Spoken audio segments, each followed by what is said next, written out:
अस्सलामुअलैकुम, नमस्ते, सत श्री अकाल। उम्मीद करता हूँ ठीक होंगे, खुश होंगे। दोस्तों जा रहे हैं, खुश रहें, नब आपका ख्याल करें, जो कि माँ बाप में तो सभी लोग।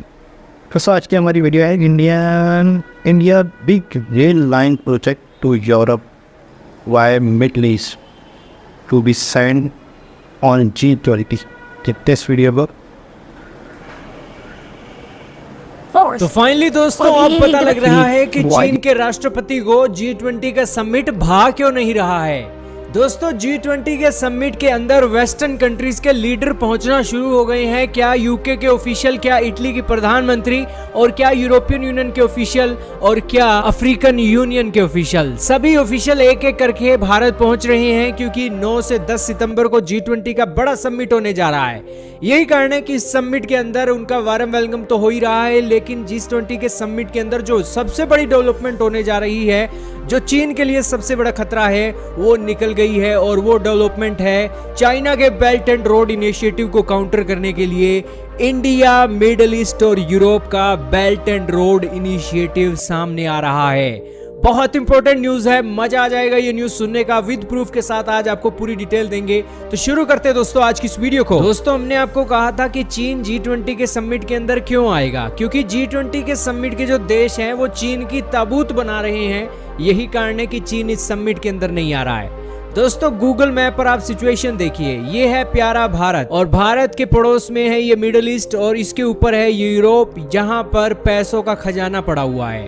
दरअसल आपके सामने आर्टिकल चल रहा है जिसके अंदर बताया गया है कि अमेरिका, सऊदी अरब और यूएई भारत के साथ टॉक में है कि बहुत जल्दी रेलवे की जो डील है वो ये कर लें, और रेलवे का जो कनेक्शन है यूरोप और मिडिल ईस्ट और भारत का बिठा दें, और उसके बाद ट्रेड बहुत ही धड़ाधड़ तरीके से इन देशों के अंदर शुरू हो और एक डेवलपमेंट है वो यहाँ पर देखने को मिले। दोस्तों आपके सामने एक और आर्टिकल चल रहा है जिसके अंदर कहा गया है कि चाइना को फोकस करते हुए अमेरिका, यूएई, सऊदी अरब और इंडिया टॉक कर रहे हैं कि वेस्ट एशियन रेलवे प्लान शुरू कर दिया जाए, और इसको लेकर G20 के अंदर हस्ताक्षर हो सकते हैं।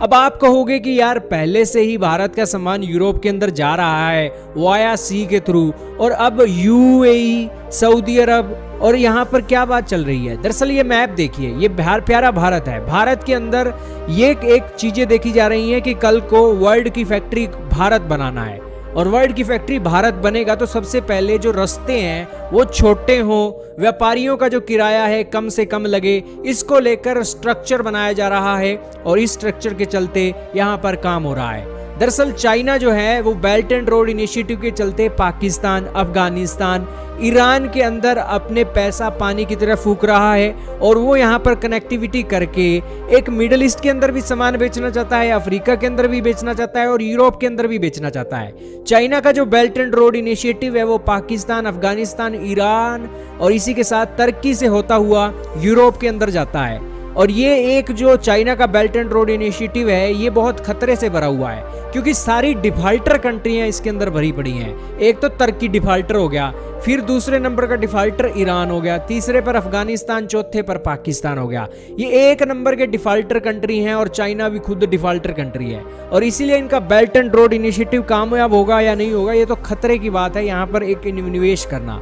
लेकिन भारत कह रहा है कि यार चाइना वालों ने बेल्ट एंड रोड इनिशिएटिव कर दिया, हम आखिरकार कब जागेंगे। चाइना को तो सीधा कनेक्शन हो गया यूरोप के साथ, नहीं तो चाइना का सामान ये एक इंडो पैसिफिक से जाता था, और कल को अगर चाइना दादागिरी करे तो इंडो पैसिफिक के अंदर भारत की शिपें चीन के शिपों को रोककर चाइना की नाक में नकेल कस देंगी। लेकिन अब तो चाइना इस रूट के चलते यूरोप से और भी नजदीक आ गया है, और इससे चाइना का एक जो ट्रेड है यहाँ से आसानी से चल सकता है। तो यही कारण है कि भारत ने कहा कि यार इसका एक हल निकालो, और भारत ने अमेरिका के साथ मिलकर यूएई और सऊदी अरब और इजराइल के साथ मिलकर ये एक नई डील के ऊपर हस्ताक्षर करने का प्लान किया है, और देखना होगा इस G20 के अंदर ये हस्ताक्षरित होता है या नहीं होता है।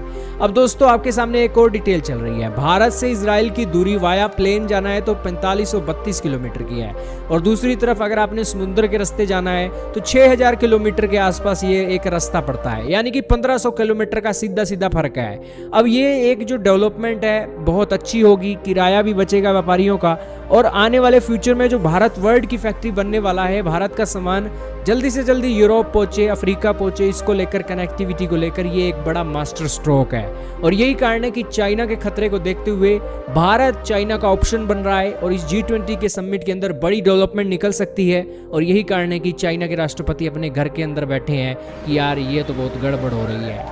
जी जनाब,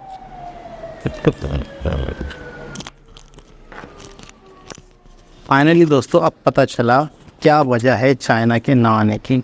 देखिए, चाइना के ना आने की जाहिर सी बात है कहीं ना कहीं उसको खटक रही है ये बात कि पूरी दुनिया समझो तकरीबन बहुत बड़े बड़े लीडर्स इंडिया में मौजूद होंगे और जाहिर सी बात है बहुत बड़े बड़े प्लान होंगे, बहुत बड़ी बड़ी बातें होंगी और बहुत बड़े बड़े मुआहदे होंगे, बहुत बड़े बड़े रूल्स बनेंगे, टर्म एंड कंडीशंस होंगी, एक इंपोर्ट एक्सपोर्ट होगा, बहुत सारी चीज़ों पे बातें होंगी।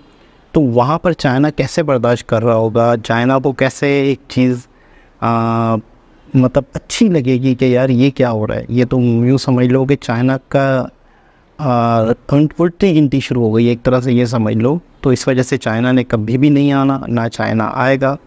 और इंडिया के लिए एक बहुत बड़ा मौका, इंडिया के लिए एक बहुत बड़ा बेनिफिट, इंडिया के लिए। और इंडियन गवर्नमेंट, बीजेपी कभी भी इस मौके को ज़ाया नहीं होने दे रहे, ना ज़ाया होने देंगे।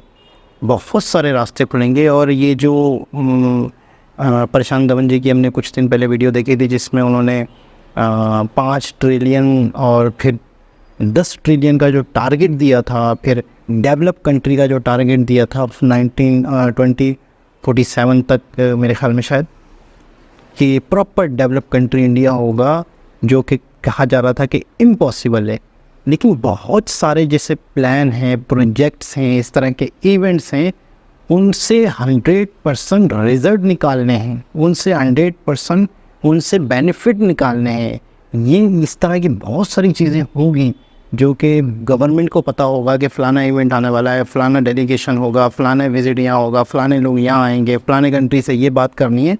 बहुत सारी चीज़ें पाइपलाइन होंगी। तब भी उन्होंने इतनी बड़ी बात कर दी कि हमने इस कंट्री को डेवलप कंट्री बनाना है और चंद साल के अंदर 10 ट्रिलियन तक, पहले 5 ट्रिलियन फिर 10 ट्रिलियन तक GDP को लेकर जाना है।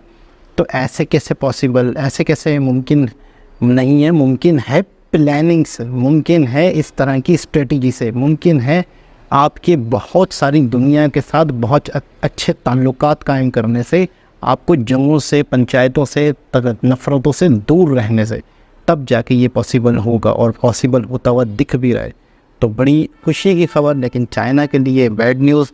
और पाकिस्तान वाला मामला तो मुझे ऐसा लगता है कि कोई भी पेशरफ्ती नहीं है इंडिया की जानिब से पाकिस्तान की तरफ, पाकिस्तान के लिए, क्योंकि मतलब वहाँ पर इनको टाइम वेस्ट लगता है। मुझे ऐसा लगता है कि इंडियन गवर्नमेंट को, इंडियन लोगों को ऐसा लगता है कि यार यहाँ तो टाइम वेस्ट होगा, हमें अपनी तरक्की, अपनी फोकस, अपनी कारकर्दगी पर फोकस करना चाहिए, हमें आगे बढ़ना है। अगर हम इस मुद्दे को लेके चलेंगे तो हम इस मुद्दे में ही पड़े रहेंगे। तो इसलिए आज कहाँ से कहाँ जा रही है कहानी। दोबारा किसी और वीडियो के साथ आपसे मुलाकात होगी। जब तक के लिए ना।